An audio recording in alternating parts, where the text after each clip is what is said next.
今天我们来聊聊一个充满矛盾又格外复杂的话题，这就是台湾统一问题背后的北京考量。北京方面明明清楚，如果贸然动武攻打台湾，可能会带来无法承受的后果，甚至导致政权不稳。然而，他们又绝对不肯放弃对台湾诉诸武力的可能性，哪怕这条路充满风险。这听起来是不是有点像骑虎难下？一方面是理智的顾虑，一方面是民族和政治的执念，让北京对台湾问题进退两难。那么，北京为什么不能直接说不打台湾呢？为什么统一台湾在北京眼里几乎成了非打不可的任务？这里面有历史的情节，有现实的安全需求，还有内部和外部政治博弈的复杂因素。接下来，我们就层层剖析北京推动统一台湾的基础背景和深层动因，从历史、政治、国家安全到国际格局和未来风险，一起来梳理这盘纵横交错的棋局。从历史角度来看，台湾问题深深牵动着中国的民族情结。1个多世纪前，中国在甲午战争中战败，被迫在1895年将台湾割让给日本，这是近代史上难忘的民族屈辱。直到二战结束的1945年，台湾才随日本战败而归还中国版图。然而好景不长，国共内战使两岸再度分离。1949年，中华人民共和国成立，原中华民国政府退守台湾，形成了今天两岸分治的局面。对于北京来说，台湾一直被视作尚未完成统一的祖国领土。祖国完全统一是1949年以来中国领导人反复强调的历史使命。从毛泽东时期开始，解放军一直有解放台湾的号召，只是由于种种内外原因未能付诸实施。邓小平时代提出了和平统一、一国两制的构想，最初就是为了解决台湾问题而设计。此后，历任领导人都在不同场合重申不惜代价完成统一的决心。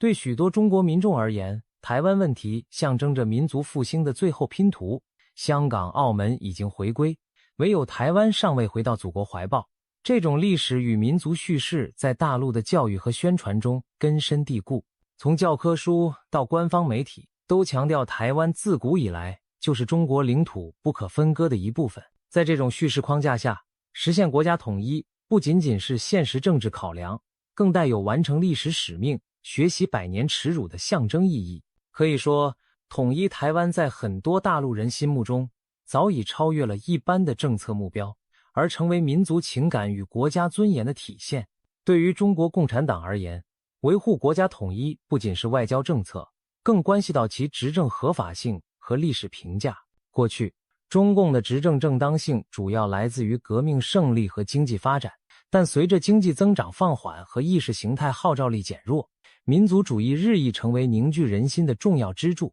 在这样的背景下，完成祖国统一被塑造成中国共产党必须实现的历史任务之一。特别是在习近平提出的中华民族伟大复兴愿景中，台湾的统一被视为民族复兴的重要环节。中共规划在2049年建国100周年时实现全面复兴。如果届时台湾仍未统一，这将成为复兴征程中的巨大缺憾。统一台湾可以大幅提升政府的威望和历史地位。想象一下，如果北京真的实现了两岸统一，执政者将被许多人视为完成民族夙愿的英雄人物，就像当年收复香港、澳门一样，甚至更甚。相反，如果台湾问题在他们手上丢了，也就是台湾正式独立或永远脱离了中国版图，那将对中共政权的信誉造成沉重打击。中国国内的民族主义舆论可能会爆发强烈不满，认为政府软弱无能，甚至可能引发执政危机。因此，北京当局不敢有丝毫松懈，绝不能在公开场合承诺不打台湾或放弃统一目标，那等于自我否定执政的历史使命。可以说，台湾议题已经和中共的政治生命绑定在一起，历届领导人都不愿做民族罪人，没有人敢在统一问题上被扣上软弱的帽子。对北京而言，坚持统一的强硬立场，既是向14亿人民表明捍卫国家利益的决心，也是防止内部政治对手攻击其卖国的一道护身符。在这种政治氛围下，哪怕理智上知道武力犯台风险巨大，当局也无法在言辞上有任何退让余地。统一台湾某种程度上已经成为中共执政合法性的一部分，是一份他们自己给自己立下的军令状。除了宏大的历史使命和国际考量，台湾问题对北京还有非常现实的内部政治功用。首先，它是凝聚国内民心的重要工具。当经济下行、社会矛盾凸显时，强调外部的台独威胁或外国势力干涉，有助于将大众情绪引导到民族大义上，转移对内政问题的不满。面对外部压力，民众往往更团结在政府周围，这种同仇敌忾的氛围反过来巩固了中共对国内局面的控制。其次，强硬对待台湾也有利于树立中央威权，震慑一切可能的分离主义倾向。中国是一个幅员辽阔的多民族国家，北京最忌讳的就是地方割据或民族分裂。如果在台湾问题上软弱退让，难免让人联想到中央在其他敏感地区，例如新疆、西藏的控制力下降。这就是为什么北京反复强调绝不允许国家分裂，对台湾不能松口，也是在向内部传递一个信号，任何分裂国家的企图都没有出路。此外，民族主义舆论的高涨在一定程度上也是当局默许甚至推动的结果，但这种民意浪潮又会反过来限制政府的选项。举个例子，2022年美国政要佩洛西访问台湾时，大陆网络上群情激愤，不少人喊着要武统台湾，结果解放军演习虽大，阵仗却并未真的开战。许多网民失望之余指责政府放空话，这种场景对北京领导层是一个警示。平日激发的民族情绪一旦无法满足，可能转化为对执政者软弱的指责。因此，北京需要在对台姿态上时刻强硬，以满足国内舆论期待，维持执政形象。这种对内控制的需求，使得当局在台湾问题上进退维谷，要么不断展示强硬来压制民意质疑，要么冒险真的采取行动来兑现承诺。总之，台湾问题早已被高度政治化，成为中共维系内部团结和稳定的重要一环。从纯粹战略角度看，台湾的地理位置让北京对其归属格外敏感。台湾位于第一岛链的中心节点，俯瞰着中国东南沿海。如果台湾倒向西方，甚至成为美国的军事据点，那么对中国大陆的国家安全将构成巨大威胁。一位美国将领曾把台湾比作一艘不沉的航空母舰，足见其战略意义。设想一下，一旦美国或其他外国军队以台湾为基地部署导弹、雷达甚至部队，中国东南沿海的重要城市和军事目标都将处于对方的直接瞄准之下，战略纵深大为缩小。对北京而言，不能掌控台湾，意味着在潜在冲突中腹背受敌。中国每年大量的贸易航线经过台湾周边海域，如果局势紧张，台湾可以配合外国势力切断中国的海上交通命脉。此外，台湾海峡本身就是中国进入太平洋的门户之一，没有台湾，大陆海军就像被锁在近海，无法自由出入大洋。一旦掌控台湾，中国的防御圈可以向外拓展数百公里，所谓第一岛链对中国的封锁将被打破，解放军海军和空军在西太平洋的活动将更加主动安全。这对中国的长期崛起和安全布局至关重要。还有一个容易被忽视的因素是核安全和海上生存空间。中国的核潜艇部队需要广阔而安全的深海来巡航，以确保战略威慑的可靠。台湾以东的西太平洋深海是最佳潜航区域之一。如果台湾不在自己手中，解放军的潜艇出入太平洋将受到严密监视和限制，这对核反击能力是不小的隐患。总之，从国家安全角度，北京绝不愿看到一个由敌对势力掌控或影响的台湾堡垒横亘在家门口。这不仅关乎面子，更直接涉及中国未来在东亚乃至全球的战略生存空间。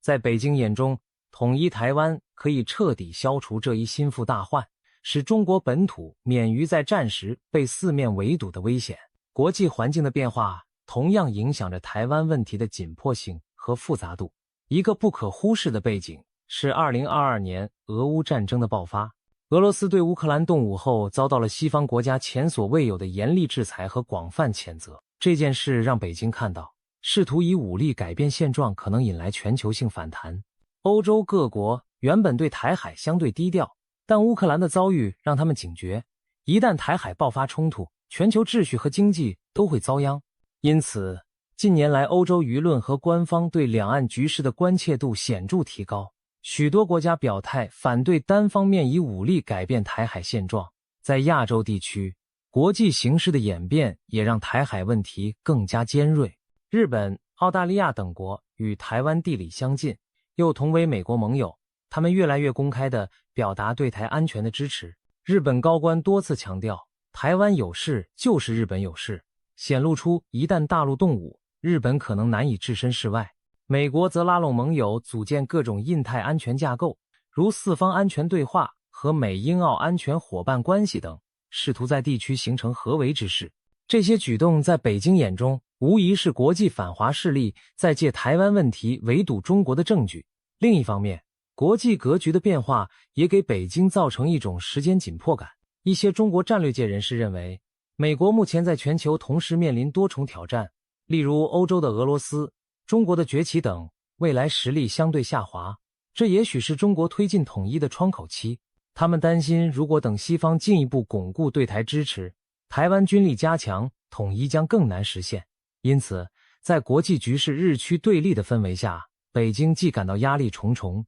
又隐隐有趁现在的冲动。总的来说，当前的国际环境使台海问题不再只是两岸或中美间的问题，而是牵动全球的火药桶。北京必须权衡，动武统一台湾将面对全球经济脱钩和外交孤立的后果，但若迟迟无法解决台湾问题，国际上针对中国的围堵可能会愈发严密。这种复杂的国际局势进一步强化了北京一定要统一的决心，同时也提高了决策的风险和难度。台海问题已成为美中两大国博弈的核心焦点之一。对于美国来说，台湾有着超出其面积的战略与价值意义。首先，台湾是一个民主政体，美国出于意识形态和信誉，需要表现出对民主伙伴的支持，否则将削弱盟友对美国安全承诺的信心。更现实的是，台湾在高科技产业，尤其是半导体芯片制造中扮演关键角色。美国不愿意看到这些战略产业落入中国掌控，或因为战争遭到破坏。从军事角度看，台湾也是美国在西太平洋防线的重要一环。如果中国大陆拿下台湾，美国及其盟友在西太平洋的第一岛链防线将被撕裂，美国夏威夷和关岛等基地的安全纵深将受影响。反之，维持台湾的实际独立，可以牵制中国军力在近海，使美军及盟国保持战略优势。因此，美国几十年来一直通过与台湾关系法等政策，向台湾提供军事支持，出售武器，并在必要时暗示将协防台湾。近几年，美国高层官员多次访问台湾，美国总统也数次公开表示愿意保卫台湾。虽然每次白宫都会稍作澄清，但这种表态显然释放了更明确的承诺信号。北京则是华盛顿为阻碍统一大业的最大外部干涉者。中国官方经常指责美国打台湾牌，以台制华，认为美国在利用台湾问题遏制中国崛起，这使得台湾问题在某种意义上变成了中美谁更能坚持到底的意志较量。美方军舰定期穿越台湾海峡，议员团频繁访台，都是在向北京示强，而中方则以战机绕台巡航、军演以及外交警告来对抗。这种你来我往的角力让台海局势更加紧张，也增加了双方误判的风险。值得注意的是，美中在台湾问题上的摩擦不只是军事层面，还有广泛的经济和外交博弈。美国拉拢盟友在国际组织发声支持台湾参加活动，同时限制对华高科技出口，以削弱中国的军力发展。中国则利用其经济影响力施压各国远离台湾，与少数承认台湾的国家建交，并展开各种反干涉表态。可以说，台湾问题已经从昔日的两岸议题演变为当今美中战略竞争的缩影。一旦台海发生冲突，美中很可能直接陷入对抗，那将是冷战后全球最严峻的地缘政治危机。在台海这样剑拔弩张的环境下，各方一步走错都可能引发无法挽回的后果。历史上，大国冲突往往源于战略误判和误解。今天，美中双方在台湾问题上都坚信自己的判断，但正因如此，更需要警惕误判的风险。对于北京而言，一个可能的误判是低估美国及其盟友干预的决心。或许有中国决策者认为，美国在亚太并不愿为台湾赌上一场大战，尤其是中国军力今非昔比，美军介入将付出沉重代价。然而，美国国内两党近年来在对华强硬上几乎达成共识，对台支持反而更加明确。如果北京误判了华盛顿的意志，在行动时寄望美国不会真正出兵，这可能导致严重失算。同样地，美国方面也可能误判中国的底线。美国政界一些人或许相信北京只是虚张声势，不敢真的动武，于是不断测试中国的耐心。如果这些动作越线，反而可能逼使北京做出激烈反应。台湾自身也处在误判风险之中。台湾内部若有人误信外援100%可靠，从而在独立议题上走得更远，可能刺激北京铤而走险。相反，如果北京内部误以为台湾人会因恐惧而放弃抵抗，那也是危险的错觉。再加上台海周边频繁的军机军舰对峙，一次意外擦枪走火就可能引爆冲突，例如战机碰撞、导弹误射。哪怕双方并无主观意愿开战，但紧绷的局势下稍有摩擦就可能迅速升级，届时各方都会被各自国内的民族情绪推着走，上演一发不可收拾的悲剧。这种战略误判的风险使台海局势如同走钢丝一般惊险。每一方都宣称不希望战争，但每一方又都在展示强硬姿态。战争有时并非决策者初衷，却可能在误判和意外中突然降临。一旦如此，后果将极其惨烈，不仅对台湾和中国，对整个亚太乃至全球来说，都将是灾难性的。因此，如何避免战略误判，设法管控危机，成为各方理智人士反复强调的重要课题。然而在现实政治中，理智往往难敌激情，这正是台海问题的危险之处。为了让武统台湾不至于流于口号，北京在过去几十年里大力推动军事现代化，针对台湾以及可能介入的外军进行了周密部署。解放军海陆空火箭军各军种都在演练各种台海作战方案，主要表现在以下几个方面。导弹火力，大陆部署了大量针对台湾的近程弹道导弹和远程巡航导弹，可以在冲突爆发第一时间瘫痪台湾的防空系统、雷达站、弹药库乃至指挥中枢。这种先发制人的密集打击旨在削弱台湾的抵抗能力。此外，还有航母杀手之称的反舰弹道导弹，能够威胁美国航母战斗群，阻止美军轻易靠近台湾支援。海空力量，解放军海军如今拥有世界上规模最大的舰队之一，包括多艘航空母舰、大型驱逐舰以及各型两栖登陆舰艇。虽然与美国海军相比仍有差距，但中国海军的扩张已显著提升了在台海的制海制空能力。解放军定期在台湾周边海域进行实弹演习，模拟对台封锁和登陆作战。空军和火箭军也协同出动，频繁派遣战机绕飞台湾，展示制空权和远程打击能力。北京试图营造一种态势，即使美日干预，解放军也有能力在台海打一场拒止介入的高强度战争。登陆与占领，真正统一台湾最艰巨的一步是发动大规模登陆并控制岛屿。两栖登陆战役本就是战争中最复杂的行动之一，更何况台湾海峡平均宽达130公里，天险加上对岸严阵以待。近年来，解放军列装了新型两栖攻击舰和大型登陆舰，并演练征用民用船舶运兵，以弥补登陆船只数量的不足。然而，要跨越大海投送并维持数十万地面部队，同时顶住台湾守军的拼死抵抗和美日可能的干预，依然是巨大考验。台湾多山的地形和密集的城市环境，意味着即便攻上岛，后续的城市巷战和治安管控也将异常艰难。况且解放军自1979年对越作战以来，再未有实战经验，这支久未经历战争洗礼的部队能否在现代高强度作战中发挥预期，还充满不确定性。尽管登陆台湾听上去困难重重，北京显然不会在军事上束手待毙，他们可能考虑更灵活的战法，比如不一下子全面登陆，而是先采取海空封锁、网络攻击、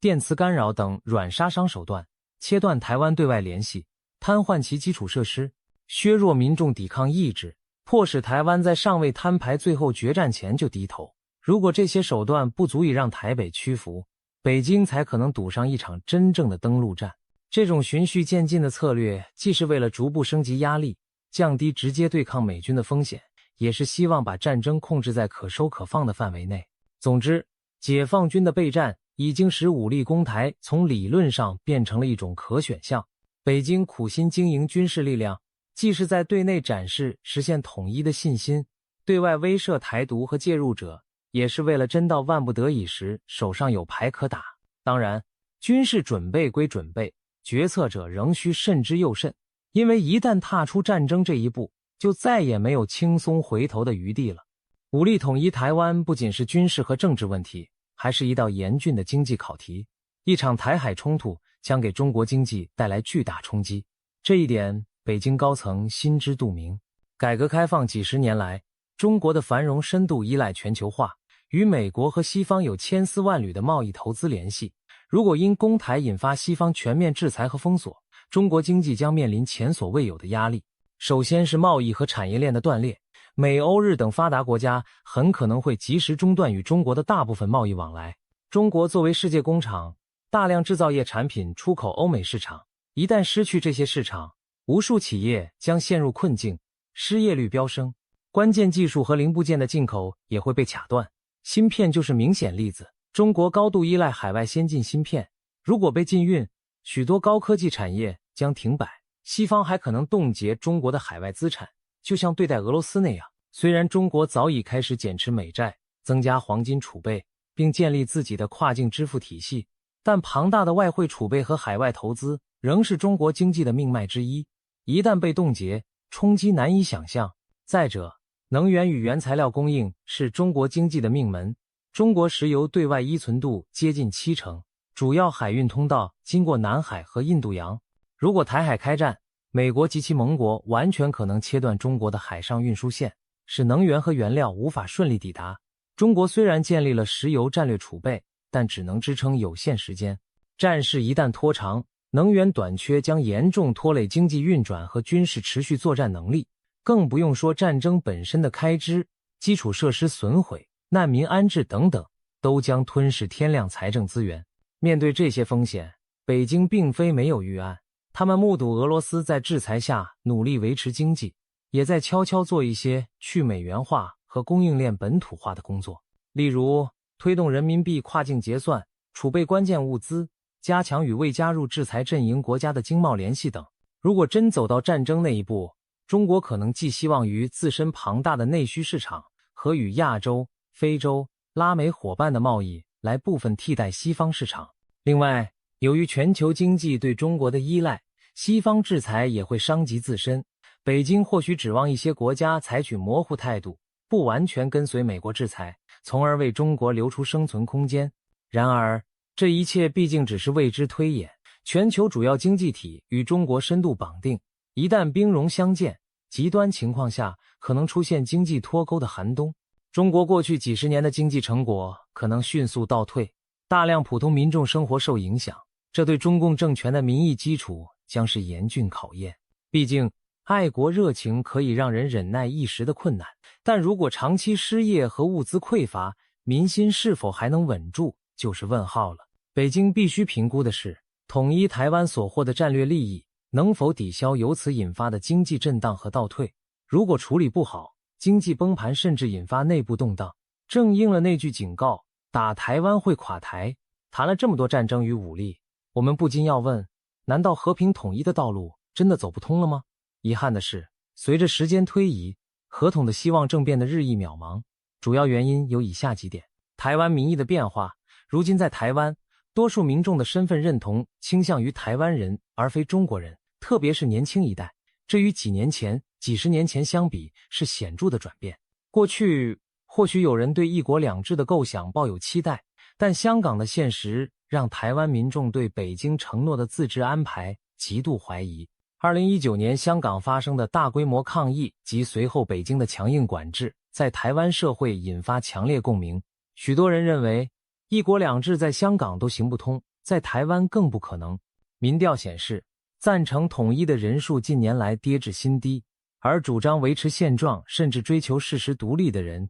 占据压倒性多数。这种民意土壤令和平统一缺乏基础，政治互信的崩溃，两岸官方对话已经中断多年。北京坚持要台湾当局承认九二共识，其核心是认同一个中国原则作为对话前提。而台湾执政的民进党拒绝接受这一框架，双方各执一词，毫无妥协空间。缺乏互信的情况下，一国两制等任何统一方案在台湾都没有市场。即使在过去亲北京的国民党执政时期，也未能与大陆实质推进统一谈判，更何况如今彼此政治体制和价值观差异巨大。北京强调社会主义和党领导，台湾则珍视自由民主，这种制度鸿沟让和平统一协议几乎无从谈起。时间不站在北京一边，按理说中国综合实力这些年直线上升，和平统一的硬实力筹码更强了，但台湾社会却并未因此更亲近，反而渐行渐远。随着台湾本土世代成为社会中坚，他们对加入大陆怀抱普遍缺乏兴趣。北京过去寄望通过经济融合拉近两岸距离，但近年来政治紧张使得两岸经贸、人文交流都有所倒退，加上台湾面对大陆军事压力，进一步激发了自我防卫和国际联结的意愿。这些趋势都在告诉我们，指望通过感情和利益把台湾人争取过来，难度越来越高。和平统一的大门并未完全关闭，但已经开得极窄。在这种现实下，北京内部对和平统一的前景也日趋悲观。官方虽仍口头上强调争取和平统一，但行动上不断加大军事和施压筹码，说明他们自己也清楚和平统一的希望在变小。这是一个危险的信号，和平道路走不通，武力选项自然就变得顺理成章起来。对于热爱和平的人来说，这是最不愿看到的发展，但又似乎无力扭转。和平统一越来越难，也就意味着未来某天爆发冲突的可能性在上升。这是当下两岸关系中令人忧心的困局。围绕统一台湾的问题，无论在中国国内还是国际上，其实存在不少认识上的误区。在做出重大决策前，认清这些误区非常重要。误区一，统一易如反掌。有些观点认为，大陆军力远强于台湾，一旦开战可以速战速决。然而现实是，攻台作战面临诸多复杂挑战，难度远超一般陆地战争。台湾有天险加坚固防御，且美日等外力可能介入。历史上以弱胜强的例子不少，如越南战争、美苏在阿富汗的教训，轻敌往往酿成大祸。如果低估战事的持久性和残酷性，贸然出兵后陷入泥潭，将追悔莫及。误区二，外部不会干涉。也有人抱持相反的侥幸，觉得美国不过是吓唬，中国真打时美日不敢介入。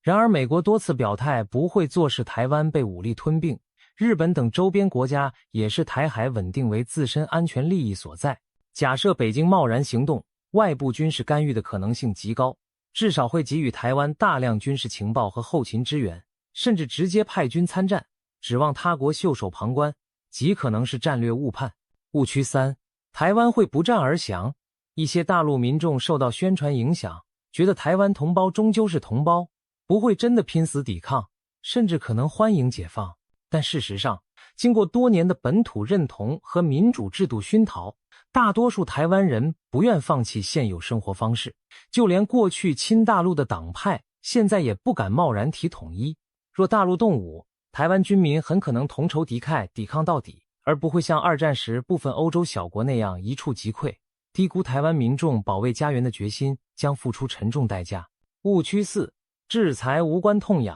还有一种心态认为，西方再怎么制裁也奈何不了中国，我们有14亿人，怕什么制裁？不可否认，中国有巨大内需和完整产业链，抗压性比俄罗斯更强。但如果全球主要经济体协调施压，其破坏力依然足以让中国经济元气大伤。外企撤离、订单消失、技术封锁，这些都不是靠人多就能解决的问题。此外，战争一旦打响，中国在国际上的形象和关系网络也将遭受重创，不是简单靠经济手段能弥补。低估制裁和国际孤立的后果，只会让决策者掉以轻心，做出事后难以收拾的冒险举动。澄清以上这些误区，并不是要为任何一方张目，而是希望决策者和大众都能更清醒地看待统一问题的复杂性。只有摒弃幻想，直面现实，才能避免在民族主义激情中误入险境。回到最初的问题，北京明知打台湾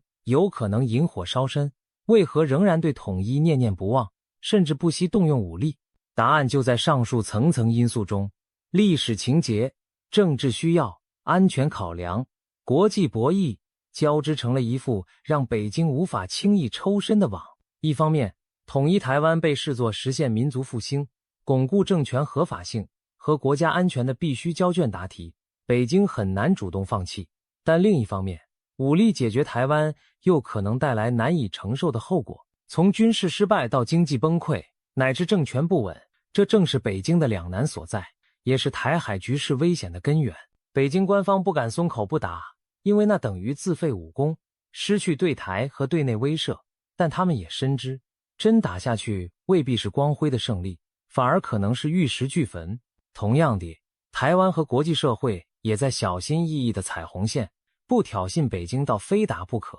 又不能任由北京以武相逼而毫无回应。这种微妙的平衡让台海局势长期处于热战不爆、冷和平不稳的状态。未来会如何，没人能给出确切答案。或许北京会继续积蓄实力，等待一个万事俱备的时机，或许国际形势和内外压力会让他改变策略，寻找新的出路。在可以预见的将来，台湾问题仍将是影响亚太乃至全球局势的关键引线。对于北京来说，如何在不统一与打台湾之间找到一个既维护核心利益又避免自我毁灭的平衡点，将是最大的考验。今天的讨论并没有一个简单结论，但正如我们所分析的，北京推动统一台湾有其内在逻辑和复杂动因，也面临巨大的风险和不确定性。在民族梦想与现实代价之间，北京领导人走的每一步都关系着14亿人的福祉和两岸未来的命运。希望理性能多一分，上演悲剧的概率就能少一分。台海的故事仍在继续，我们也只能拭目以待。